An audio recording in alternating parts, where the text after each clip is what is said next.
Good morning everyone, another episode here. Today we have made it to Yokohama. Yesterday we made it to Yokohama. Yesterday we made it to Yokohama. So we are here. This is, well, at least this is outside of where we're staying, but this is Yokohama. Our hotel is there, right next to the Sony building, the Yamaha building, the Nissan building. Looks like all the Japanese companies have their headquarters in Yokohama. So why are we here? We were just looking around, and as you know, we don't plan things. So we read that Yokohama is actually the second biggest city in Japan. Would you believe it? And it's only 25 minutes by train from Tokyo. So we made it here yesterday, caught the Shinkansen down from Nagano. And as always, we don't have a lot planned, but we've got a few ideas of what we want to do. We would like to get to Mount Fuji in the next couple of days before we leave, but the weather at the moment, today is not the day because I don't think we'd see it. So we're just waiting for the right day. Today we're just going to explore Yokohama. We're going to go to Chinatown. We are going to go to Chinatown tonight, hopefully. Where else are we going to go? Maybe the Noodle Cup Museum. That's the Noodle Cup Museum. One thing I would say about Yokohama that I've noticed already over Tokyo is there is a lot more space, as in like the streets are very wide. It feels like the city was built more recently. A lot of joggers, which you don't see in Tokyo. A bit hard to get into a canter in Tokyo, so there's a few people jogging around here, and a bit more Fitspo. And yes, as Em points out, they have a fruit shop here. So yes, we're going to check out Yokohama. Come along with us.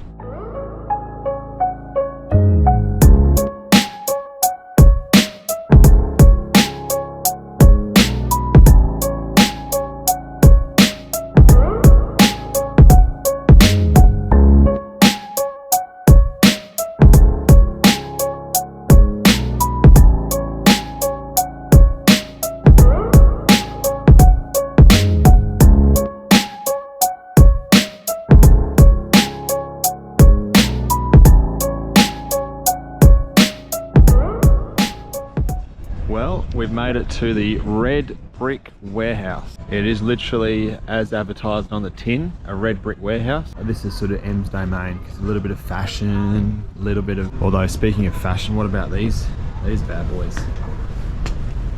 Have a look at these. We can buy our own little miniature Japanese pines. Do you reckon they'll let you bring these through customs? I think so. Well, if you hide it up, and Em is having a great time because she's just spotted the Noodles Museum. So I think we need to go and check that at some stage today. What do you reckon? Definitely. We'll go do that. We're going to road test the Cup Noodle Museum and see what we learn about noodles, how they're made, their history, and maybe even some Nimbles facts. This actually looks really cool. Yeah. Look what we get to see.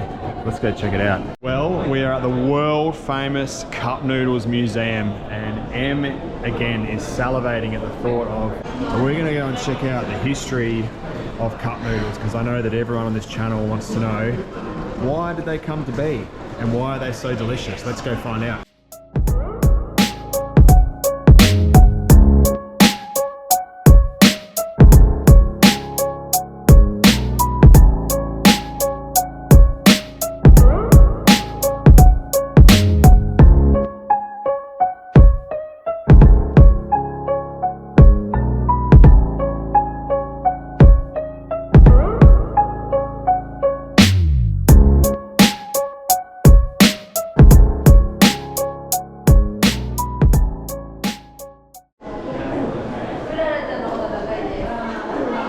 Even Einstein lived off 2-minute noodles, so when he came up with the theory of relativity, he was just talking about the amount of noodles he was putting back every night. 1971 was the birth of the first cup noodle.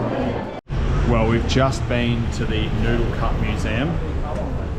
I personally am inspired, invigorated to go and get some 2-minute noodles, so we're here at 7-Eleven. And so now we're looking for the cup noodles. Which one are we going to get? You want to get the curry or the chili tomato? Also, one thing I've noticed about Yokohama, it appears to be the beer capital of Japan, because they have, the 7-Eleven has all the IPAs and different flavoured brews. Okay, we've got Em's gone the chili tomato. I've gone I think that's the prawn and the original. Did you look up what's in the original? I don't want to know what's in the original. I think it's just MSG, isn't it?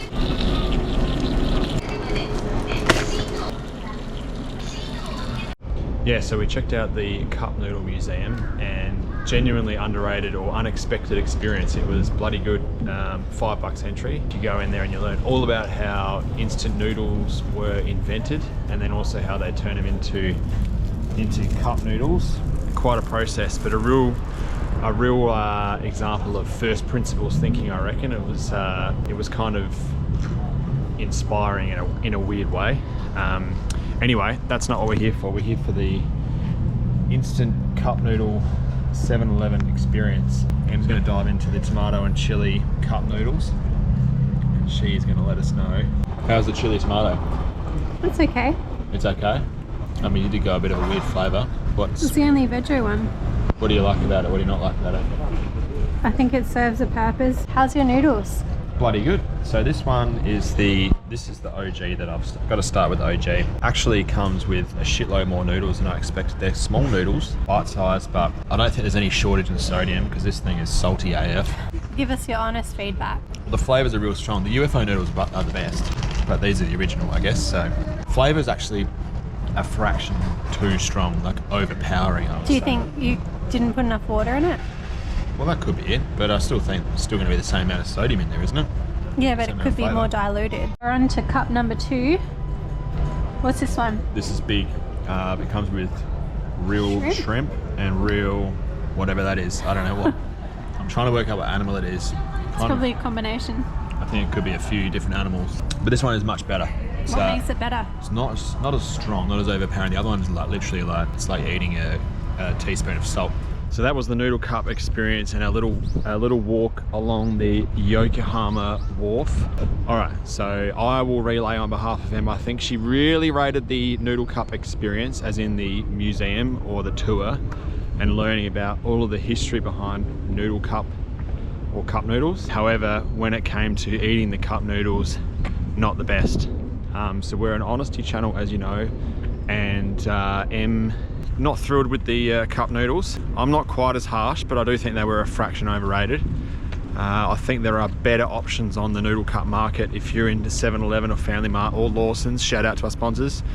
Well, we are here. I know everyone has been screaming out for a Yokahama Chinatown review.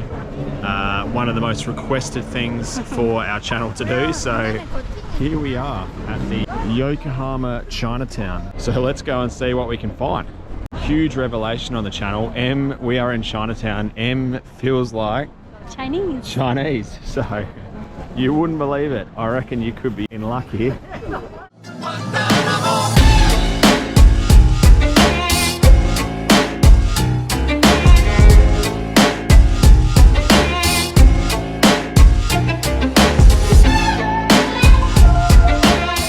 Em's got 4 of the porks.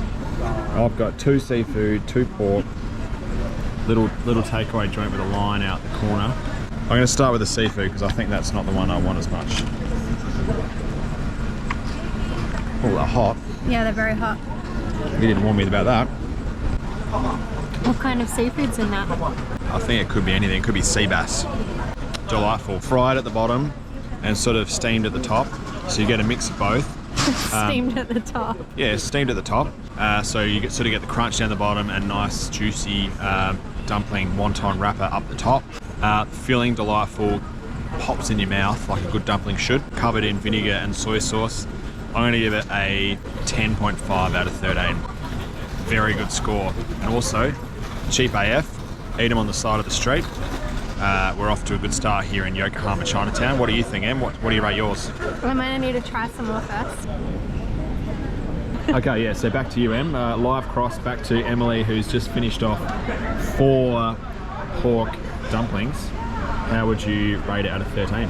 I think 10.5 is underrated. Ooh. So I'm going to give mine a 12 out of 13 because that was pretty sensational in my eyes and in my mouth. What would have made it a 13? I think it's because I prefer chicken over pork. So maybe chicken dumpling? But that's not traditional. Not traditional. Well, there you have it. Saying that.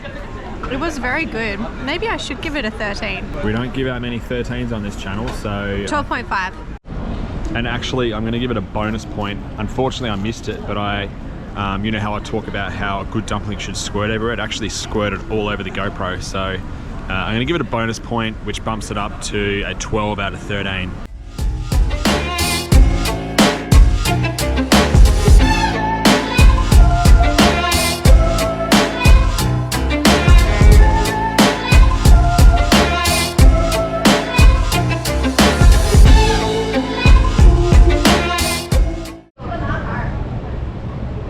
Okay, next up we've got roast pork buns and a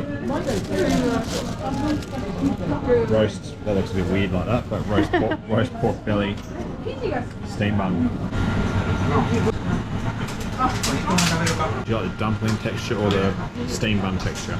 I like the steam bun, but I don't like the filling. Okay, mine's literally a roast pork belly in a steam bun. Pork belly's good, but don't know about the steam bun. Kind of just dilutes the flavour a bit. I'd give this place a 6 out of 13. Okay. It's a 3 from me. Say that again. It's a 3.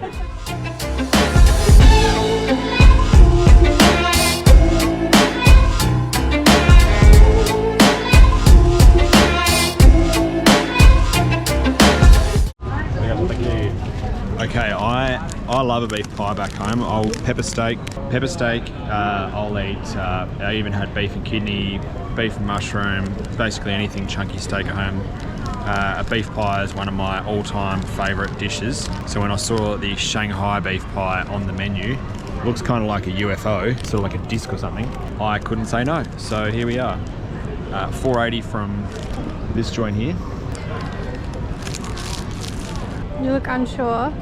Well, I've only got pastry so far. A big mouthful. No meat yet. Big mouthful, and I haven't actually reached the beef, so a bit disappointing because you want that first bite to blow you away, knock your socks off. The pastry tastes a bit like, you know when you get those like spring onion pancakes at a Chinese restaurant? Oh yeah. It tastes like that. Anyway, let's give it a second bite. That's much better. Beef itself really good, but I had to work too hard to get to it. So if they could improve the pastry to beef ratio or the beef to effort to get to it ratio, I would give this, the flavour of the beef, like really good. Sort of like that Chinese beef flavour. I'd give that a 9 out of 10. But the fact that I had to take 2 bites to even get to it brings it down to a 5 out of 10. It's a disgrace to the beef pie name, to be honest, because beef pie, you don't have to work hard to get into the beef. So this Shanghai beef disc, I'll call it 5 out of 10.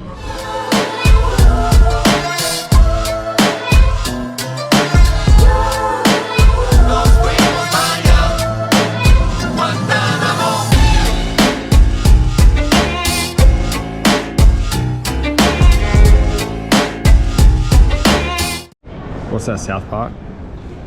That makes me a sad panda. Let's just have a quick look at him. Sad panda. Very sad. Did you get to the chocolate? In the first bite. Do you want to try it? Yeah. It's like chocolate pudding. That is like Sara Lee chocolate pudding. Do you like it? Betty Crocker. Is it what you expected? Is it what I was expecting? Yes. Is it what you were expecting? Well, When you looked up at that menu and you saw the sad panda and you thought, I'm going to eat that sad panda, is it what you expected? Yeah. Yeah. Okay. Custard in a steam bun. Are you still happy that you're eating a sad panda? My only critique is that if this custard was the custard from that fish biscuit that I had, it would be an A+. I'm going to give this because it is something quite unique that I haven't tried before, so I have to keep it open-minded. So I'm going to give it a 9.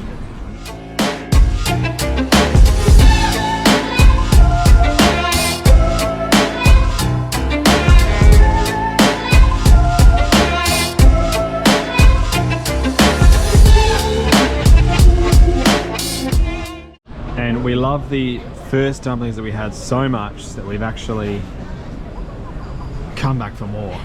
How exciting. Yum. All pork this time. All pork, because the pork was way better than the seafood. So let's demolish 6 pork fried dumplings. Yum, yum, yum, yum, yum. And take it away. So you know how one of our observations in Japan has been that, you know, like when you go to a really great restaurant, they just serve like one thing. Yeah. They only serve one thing and they're like the best in the world at it. So yeah, Chinese restaurants are the dead opposite. Literally have 264 things on the menu. You're gonna get run over by a miniature fire engine. That's the smallest fire engine I've ever seen. There you have it, YouTube, the most comprehensive review of Yokohama Chinatown you're gonna find on the entire YouTube. Today we had pork dumplings, I had a beef disc, and Em ate a panda. Emily's highlight was... Definitely the pork dumplings. I can't pronounce it, but this is the name of it. You can have a go at pronouncing it. Huten Kaku. Huten Kaku, which is this restaurant right here on the corner. So if you're coming down Chinatown, you're looking where to go, just stop right here, go and poke your head in the window and order yourself 4 pork dumplings. I'll go as far as to say they're the best pork dumplings that I've ever had. Best pork dumps Em has ever had right here at Hokentaku. Is that correct? The wrap of the day from Emily. So go check out the Noodle Museum. Go check out Chinatown if you're in Yokohama. Tomorrow we've got a lot more in store for you, so we'll see you then.